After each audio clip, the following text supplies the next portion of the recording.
Hi, this is Tron Welch with Welch Financial Planning, and welcome to our 2024 third quarter investment update. I'm going to take a couple minutes, go through the things that are important to me, that are on my mind, and help you better understand how we're investing moving forward.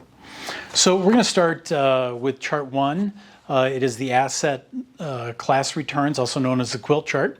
And the way it's organized is that each year, each column represents a single year, and then the investments are ranked from best to worst during that year.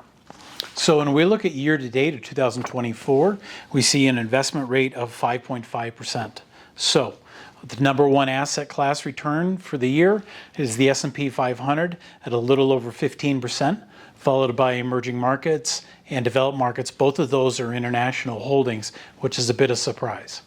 So aggressive, or then the well-allocated portfolio depicted in the white represents a 5.5% return for the year. So our aggressive investors should see a return a little bit higher than that. Our moderate portfolio investors should be seeing the 5.5, and then our more conservative investors should be receiving a little less than the 5.5. So from there, we're just going to look at a quick chart of the S&P 500. And this slide shows the historical S&P 500, which has been in a strong upward trend since 2008, with a dip in 2020. Concerns about the stock market being overvalued are growing, and we'll discuss strategies later in this presentation on how we address that. The next chart will graphically represent the argument that the stock market is overvalued. This is the S&P 500 valuations measures. It includes, shows a PE ratio of 21, which is above the 30-year average. Keep in mind the stock market often reflects future economic conditions. So a higher PE ratios indicates improving future earnings. This week, stocks are reporting earnings, and we'll know a lot more in the coming weeks. I'm confident that the PE ratio will trend towards the 30-year average. However, there are two different separate ways that this can occur.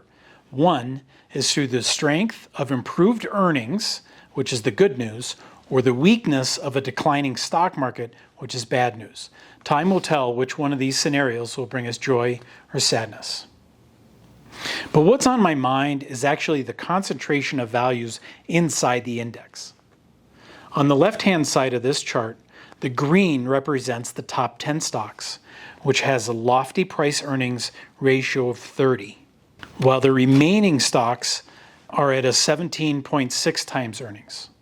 For the top 10 stocks, they will need to materially increase earnings in the future to justify these valuations. The other 490 stocks appear to be only slightly above average and will need a much lower growth in earnings to justify their current price. On the right-hand side, we can see that the top 10 stocks constitute 37% of the S&P 500 index. Again, this concentration has not been seen in the past, and we need to really think about the implications of the high concentration. To look at it another way, the cumulative return of the Magnificent Seven stocks, which is Microsoft, Apple, NVIDIA, Amazon, Meta, and Alphabet, both classes of shares, was 75% in 2023, compared to 10% for the other 493 stocks. Basically, the future of the S&P 500 rests squarely in the hands of 7 stocks. This concentration feels uncomfortable to me. And so for aggressive investors, we're adding technology funds with lower weightings in these top stocks to capture technology returns across a wider basket of companies. For my long-term clients, you know that I've always eschewed bonds in a low interest rate environment. Looking at the right-hand side of this chart, you will see the impact of a 1% rise or fall in interest rates. The second line down is the 5-year U.S. Treasury. What this chart tells us is that a 1% increase in interest rates will cause a minimal impact to the value of the bond. However, a 1% decrease in interest rates, as represented in the blue bar, may result in the growth of 8.8% of the value of the bond. This largely repeats itself when you look at the 10-year Treasury. This feels like an opportunity to capture returns when interest rates decline. We have introduced bonds into the portfolios, and we will be rewarded if interest rates decline in the near future. I believe once this occurs, we will capture the gains and then sell out of the bond position because interest rates will be too low to help support your retirement in the later years. To show the dramatic change of interest rates in a short period of time, let's look at the yield curve chart. Over the last 4 years, the yield curve has undergone a tremendous amount of change. Towards the bottom of the graph, you will see the yield curve on August 4th, 2020, where short-term treasuries were paying next to nothing. Moving to today, you can see on the dark blue line that the June 30th yield curve has a yield over 5% at the 1-year treasury. We've been using these short-term treasury bonds for funds that will go in bucket 1 or for the most conservative investment we have.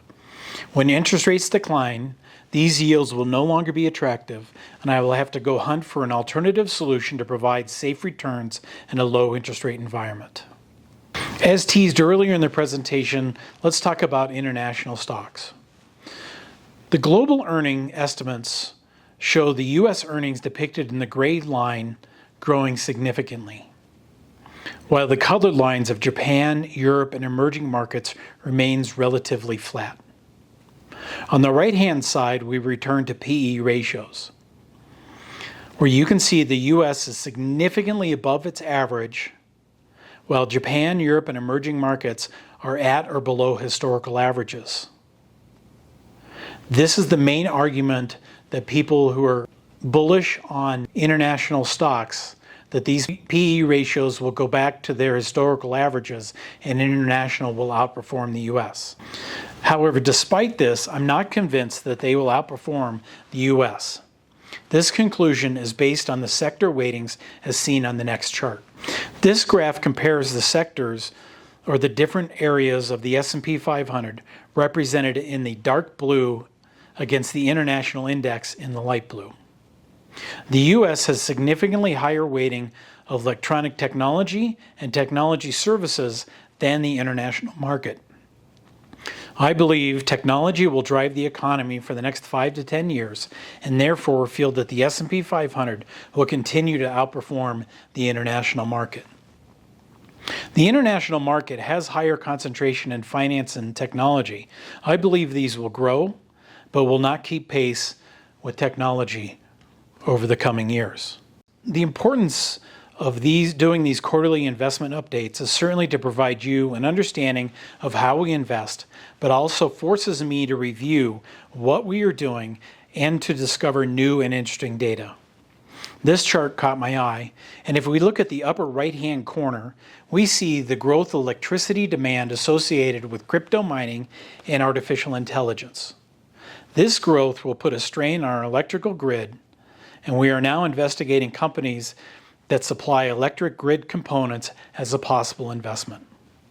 So, in summary of this discussion, I want to make clear that we are overweighting technology, we are underweighting the international investments, and we are continuing to use treasuries, 1-year treasuries, to support the short-term cash needs. If something became of interest to you or you want to further explore this topic, feel free to give a call. I'd love to have a discussion with you and see if we can both learn something together. Have a great day, and I look forward to seeing you. Take care. Bye-bye.